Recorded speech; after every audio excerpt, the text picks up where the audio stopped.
మరి ఈరోజు ఇంతకుముందు పెద్దలు వినయ భాస్కర్ గారు చెప్పినట్టుగా తమ తప్పులను కప్పిపుచ్చుకోవడం కోసం కాంగ్రెస్ నాయకులు అన్ని రకాల కుట్రలు ప్రయోగిస్తున్నారు. ఇంతకుముందే వినయ భాస్కర్ గారు మరి స్థానిక ఎమ్మెల్యే నాయని రాజేందర్ రెడ్డి గారు ఏ విధంగా తమ తప్పులను కప్పిపుచ్చుకోవడం కోసం అబద్ధాలను మళ్ళీ మళ్ళీ చెప్పి వాటిని నిజాలుగా చేయాలనే ప్రయత్నం చేసి అసలు సమస్య నుండి పక్కదోవ పట్టించే ప్రయత్నం చేస్తున్నాడు. ఈ విద్య నాయన్ రాజేందర్ రెడ్డి ఒక్కడే కాదు, ఈ కుట్రలు ఈ ఎత్తులు జిత్తులు అన్నీ కాంగ్రెస్ నాయకులందరూ కలిసి ప్రయోగిస్తున్నారు. వీళ్ళకు బాస్ రేవంత్ రెడ్డి గారు.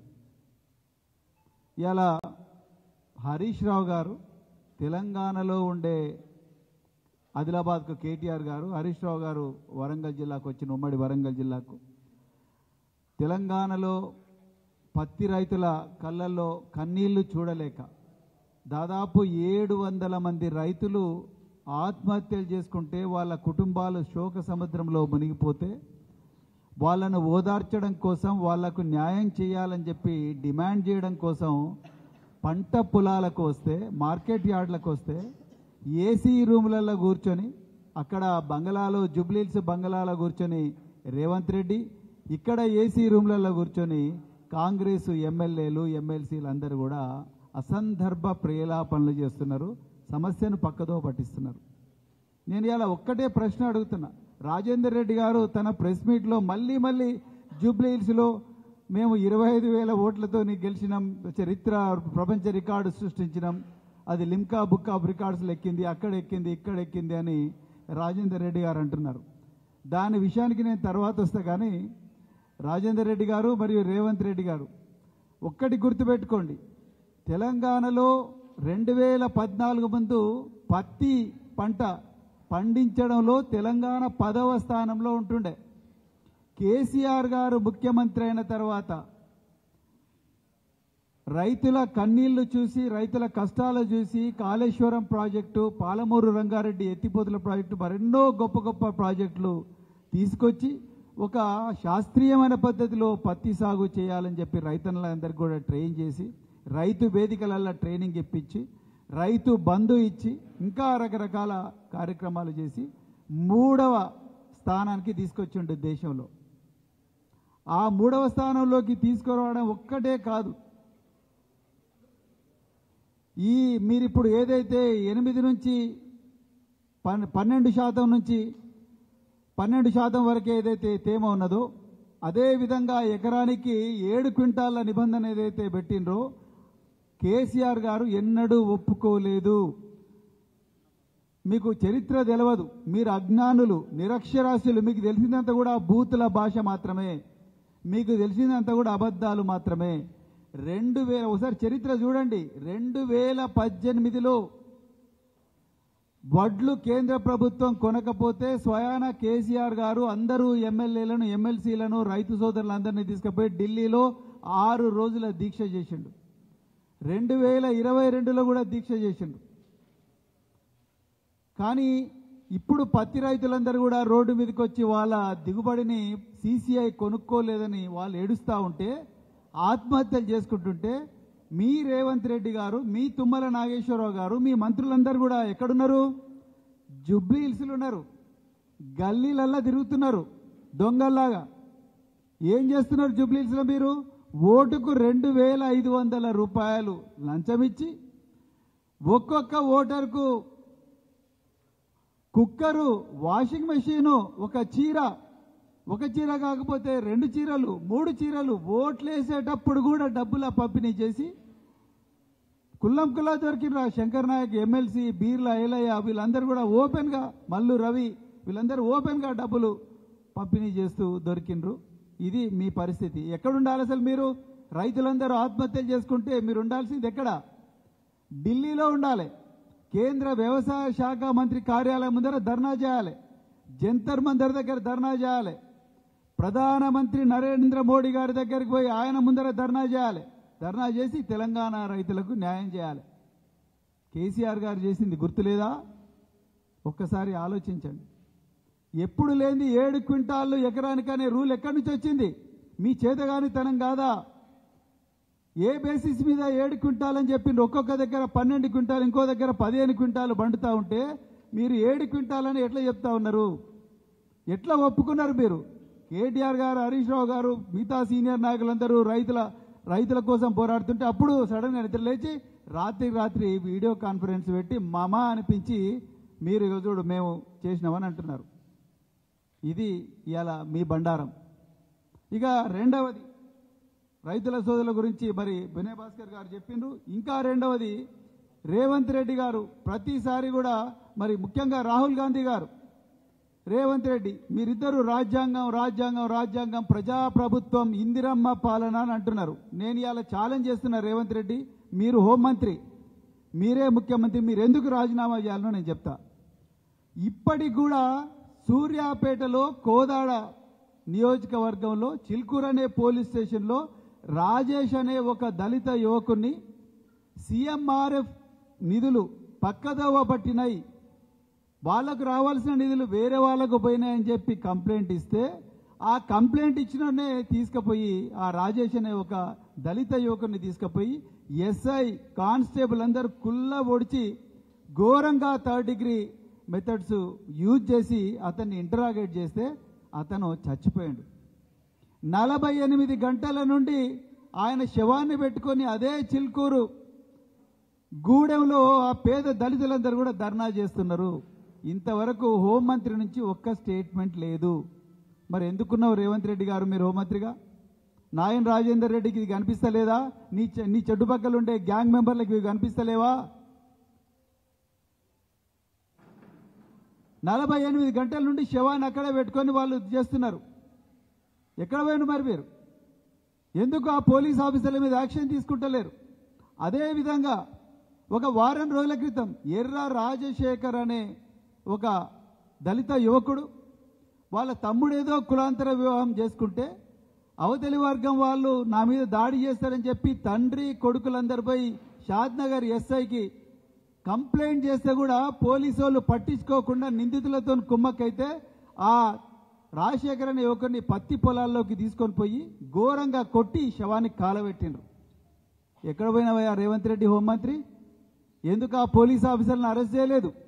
ఎందుకు వాళ్ళ మీద అట్రాసిటీ కేసు పెట్టలేదు? ఏ బేసిస్ మీద మీరు పని చేస్తున్నారు? మరి నేను అడుగుతున్నా, ఇదే రేవంత్ రెడ్డిని అడుగుతున్నా, ఇదే పోలీస్ అధికారులను అడుగుతున్నా. రోహన్ రెడ్డి, కొండా సుష్మిత, ఈ వరంగల్కు చెందిన కొండా సుష్మితనే చెప్పింది కదా. కొండా సుష్మిత ఏం చెప్పింది? రోహిన్ రెడ్డి రేవంత్ రెడ్డి బంగ్లా నుంచి వచ్చిండు, వచ్చి గెస్ట్ హౌస్లో ఆ డక్కన్ సిమెంట్ వాళ్ళను అక్కడి నుంచి హుజూర్ నగర్ నుంచి పిలిపించి తుపాకీ పెట్టి బెదిరించిండు అని చెప్పి టాస్క్ ఫోర్స్ వాళ్ళకు కుల్ల ఇదే వరంగల్కు చెందిన కొండా మురళి వాళ్ళ బిడ్డ కొండా సుష్మిత చెప్పింది. టాస్క్ ఫోర్స్ పోలీసు వాళ్ళు వాళ్ళ ఇంటికి కూడా పోయినరు. మరి రోహిన్ రెడ్డిని ఎందుకు అరెస్ట్ చేయలేదు? సుమంత్ని ఎందుకు అరెస్ట్ చేయలేదు? కొండా సురేఖ ఓఎస్డి సుమంత్ని ఎందుకు అరెస్ట్ చేయలేదు?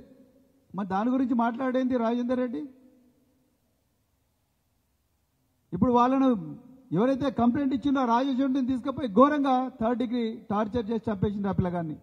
ఎర్ర రాజశేఖర్ అనే పిల్లగాడు నన్ను చంపుతారు మొర్రో అని ఏడ్చినా కూడా చేసిండ్రు. మరి ఏమైంది హోమ్ మినిస్టర్ రేవంత్ రెడ్డి? ఎందుకు దీని మీద మాట్లాడడం లేదు? ఈ విషయాలను పక్కన పెట్టి మళ్ళీ పొద్దున్న లేచినప్పటి నుంచి మాది ప్రజాపాలన ఇందిరమ్మ పాలన అని అంటున్నావు. ఇక మూడవది, ఇవన్నీ ఏమన్నా నేను నాయన రాజేందర్ రెడ్డి అంటాడు మేము 6 గ్యారెంటీలో 78% చేసినాం అంటున్నారు. అంటే నీకన్నా చదువు రాకుండా ఉండాలి, లేకపోతే మీ బాస్ కన్నా చదువు రాకుండా ఉండాలి. ఇచ్చింది మీరెంత? ఆ అరకొర మీరు ఆ మహిళల ఉచిత బస్సు పెట్టి మొత్తం కూడా బస్సులలో యాక్సిడెంట్లు అయ్యే పరిస్థితి ఉన్నది. మీరు చేయబట్టి విపరీతమైన ప్రెజర్లో ఉన్నారు ఆర్టీసీ వాళ్ళు. అందుకొరకే మన వరంగల్ హైదరాబాద్ తోవకి యాక్సిడెంట్ అయింది. అదేవిధంగా మన చేవెళ్ల తోవలో 20 మంది చచ్చిపోయారు, 24 మంది చచ్చిపోయారు. దానికి కారకుడు స్వయాన రేవంత్ రెడ్డి. నేను ఓపెన్ చెప్తున్నా. ఎందుకు రేవంత్ రెడ్డి? నిజానికి చేవెళ్ల హైదరాబాద్ మార్గాన్ని 4 లేన్ చేయాలని కేసీఆర్ గారి ప్రభుత్వంలోనే టెండర్లు అయినాయి. దానికి ఎవరో ఎన్జీటీకి పోయినరు కేసులో. మరి ఆ కేసు విత్డ్రా చేయించి టెండర్ వేయాలి కదా. ఆ టెండర్ వేసి ఆ వర్క్ స్టార్ట్ చేయాలి కదా. ఆ వర్క్ స్టార్ట్ చేయకుండా రేవంత్ రెడ్డి ఏం చేసిండో తెలంగాణ ప్రజలు గమనించాలి. ఈయనకు 15,000 ఎకరాల భూములు ఈయన కుటుంబ సభ్యులకు కల్వకుర్తి ఏరియాలో ఉన్నాయి. ఆ కల్వకుర్తి ఏరియాల భూములకు రేట్లు రావాలని, ఆ భూముల్లో పెద్ద ఎత్తున కూడా మేము ఏదో చేస్తున్నామని చెప్పి ఫ్యూచర్ సిటీ, 4th సిటీ అని చెప్పి డ్రామా వేస్తూ దానికి 8 లేన్ రోడ్డు శాంక్షన్ చేసి ఆ కాంట్రాక్ట్ తీరా తీసుకుపోయి ఆంధ్ర ప్రాంతానికి చెందిన బీజేపీ ఎంపీ సీఎం రమేష్కి ఇచ్చిండు. ఇవ్వడమే కాకుండా ఆయనకు మొబిలైజేషన్ అడ్వాన్సులు కూడా ఇచ్చిండట. ఇక చూడండి కథ. మరి ఈ పేదోళ్ళు నడిచే రోడ్ల మీద, ఆర్టీసీ బస్సులు పోయే రోడ్ల మీద వాటిని 4 లేన్ చేయడానికి ఎందుకు నీకు చేయొస్తలేదు రేవంత్ రెడ్డి గారు? ఇంతకుముందు వినయ్ భాస్కర్ గారు చెప్పిండ్రు, కామారెడ్డి సాక్షిగా బీసీలను మోసం చేసినావు, చేవెళ్ల సాక్షిగా ఎస్సీలను మోసం చేసినావు, వరంగల్ సాక్షిగా రైతులను మోసం చేసినావు, సరూర్ నగర్ సాక్షిగా యువకులను మోసం చేసినావు. ఇలా సిగ్గుతో తల వంచుకోవాలి మీరు రేవంత్ రెడ్డి గారు, నాయన రాజేందర్ రెడ్డి గారు. వరంగల్ నుండి అందరు నాయకులు, ఇక్కడ కడియం శ్రీహరి గారు మీరు విద్యాశాఖ మంత్రిగా పనిచేసిండ్రు. ఈ చరిత్రలో ఎప్పుడు కూడా కాలేజీలు బంద్ కాలే, ప్రైవేట్ కాలేజీలు. ఫీ రియంబర్స్మెంట్ 8,000 కోట్ల రూపాయల ఫీ రియంబర్స్మెంట్ బకాయిలు చెల్లించినందుకు ప్రైవేట్ యజమానులను కూడా ఇవాళ బంద్ చేసిండ్రు, సర్టిఫికెట్లు ఇస్తలేరు. మరి ఇక్కడ డబ్బులు ఇవ్వాల్సింది ఇక్కడ, కానీ మీరు ఎక్కడ పెడుతున్నారు డబ్బులు? ఇప్పుడు ప్రజాపాలన వారోత్సవాలని చెప్పి 8వ తారీఖు 9వ తారీఖు డిసెంబర్లో మీ ప్రైవేటు భూములుండే ఫ్యూచర్ సిటీలో 3,000 మంది పోలీసులతోని బందోబస్తు పెట్టి ప్రజాపాలన వారోత్సవాలు పెడుతున్నారు. ఇంతకన్నా పెద్ద జోకు, ఇంత పెద్ద ద్రోహం ఏదైనా ఉంటుందా? నిన్న నాయన రాజేందర్ రెడ్డి గారు ఇంకో మాట అన్నారు. ఏమన్నారు ఆయన? మేము అప్పు మీరే అప్పు తీసుకొచ్చినారు. అప్పు తీసుకొచ్చిండ్రు కేసీఆర్ గారు. అప్పు తీసుకొచ్చి కాళేశ్వరం కట్టిండ్రు, 1 కోటి ఎకరాల నీళ్ళు అందించిండు, రైతుల దిగుబడి ఎన్నో రెట్లు పెంచిండు. అదేవిధంగా మిషన్ భగీరథ తీసుకొచ్చిండు, 29 మెడికల్ కాలేజీలు పెట్టిండు అప్పులే తీసుకొచ్చి.